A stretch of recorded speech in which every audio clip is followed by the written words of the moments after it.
Hello YouTubers, in the cleaning, well, no, just in the video mood, and I was fiddling around with my amplifier, and I found out that if you put the wires in a certain way on an aux cable to a video cable cord, wrap the wires around the terminals without them touching together, and wrapped it around there the same way, that you can turn your guitar amp into a sub with the settings that I put on here.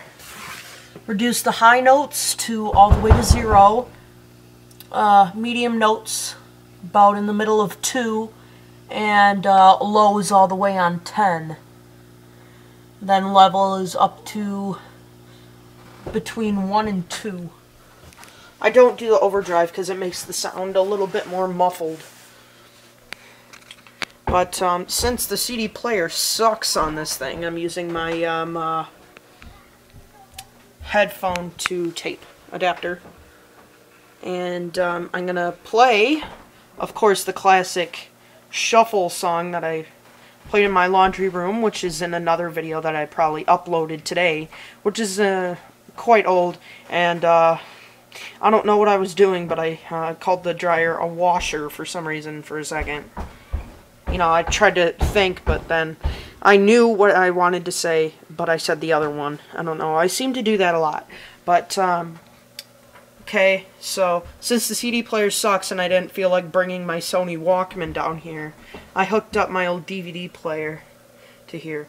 And for some reason, when the screen is blue, it turns everything red. And then when you get out of the screen, it turns everything back to normal. See? Case and everything is red. Everything is red and then white again. So, I don't know. But here, I'll just start it and show you how well the amp sounds connected to my stereo. Alrighty then, you're listening to WDFF, the nation's music station, with another blast from the past. Hey, everybody. Sounds amazing. Do the hustle. Yeah, come on. Do the hustle. No, that isn't the speaker doing that clicking sound. It's actually the case. The knobs aren't like, they're a little loose. They're not fully attached. So they'll wobble and vibrate a lot. But that's no problem. But uh-oh. My DVD player, the loading mechanism must have gotten shorted out or something. Huh. It's never done that before. Well, it has. Let's get back to the hustle. Alrighty then. That was awkward, but a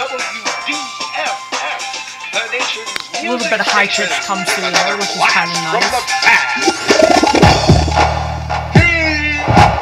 Everybody. You do the hustle. Yeah, come on. Do the hustle. Since this stereo has an amp out, the amp doesn't need to be very high for sound to come out.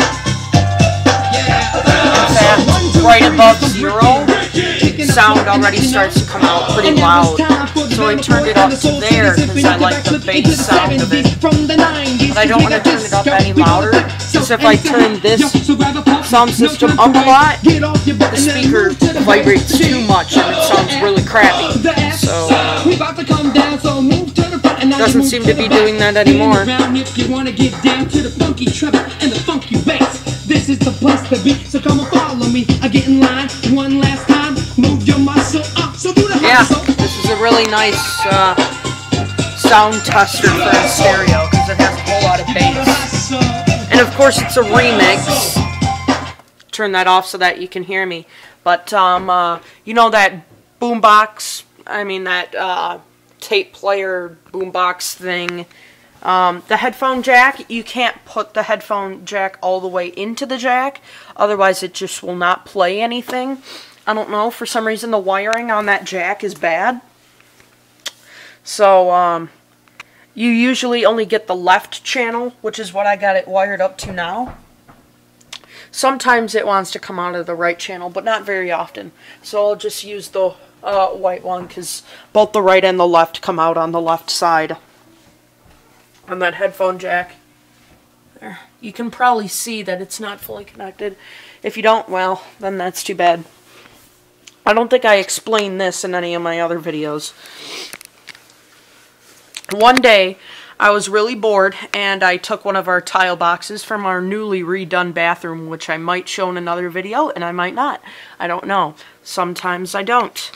But this is just... I had this old iHome stereo chair. It was like one of those blow-up chairs with the crappy speakers on each side. And they just sounded terrible. You couldn't get much sound out of them, because the audio went straight through an audio jack with really thin wires, so there wasn't much transmitting through the wires to the speakers. And I actually looked at the speaker wire here. I might be able to show you.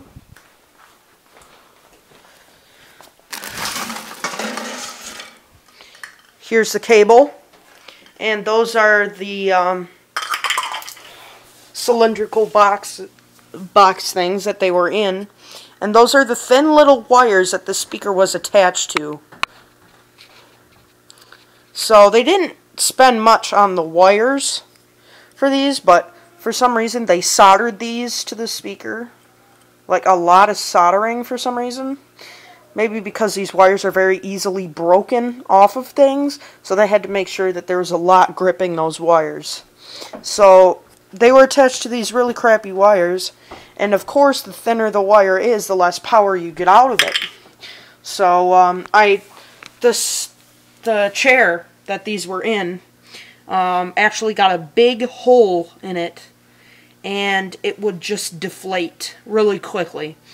So I tore my chair apart, and we got... That thing is packed... It was packed full of plastic. I mean, good lord. The amount of plastic that they had in there was just ridiculous. There's no reason to have that much plastic in a chair. I mean, of course it needs to keep its shape, but you still don't need that much plastic to keep it in shape. I mean, come on, it's a blow-up chair. You wouldn't expect it to be very comfortable. It wasn't very comfortable. It was a really crappy chair and had really crappy speakers. And even this jack, I mean, look at that cord. That could easily be cut and shorted out really easily. Thank goodness it didn't. I don't know, I might reuse this somehow. Maybe. If I want to have crappy sound coming out of an aux plug, then... You know, like a headphone jack, if I wanted crappy sound coming out of it, maybe I should just use this. Some crappy wiring there. And of course, this is made out of the same thin wire, but it hasn't shorted out or lost its amplitude yet, so these did. Tore out those speakers. Those are the speakers. Of course, they're like 5-cent speakers, and the sound wasn't too great when they were bare, so I took one of our tile boxes, cut out some holes, put in the speakers, taped all around them on the inside. And these speakers have a little bit of give, so they're okay for high-pitched speakers. I mean, that's all that came out of them anyway, was high-pitched. I tried to make the box make a little more bass come out of them. I mean, it does, but you don't feel any air coming out of those holes. Yeah, but, yeah, I just ran some crappy old speaker wire to them, and then attached some good speaker wire to them. I just have a whole bunch of miscellaneous wires, so I wired those through the box, attached them to the speakers just by wrapping them around. They're like copper, so they're actually pretty good conductive wires for being very thin and cheap. So they actually work pretty well for this kind of purpose, and the box actually vibrates a little bit. You can actually feel it vibrate, and the stereo vibrates a little bit, but when you get down here, you start not to feel it.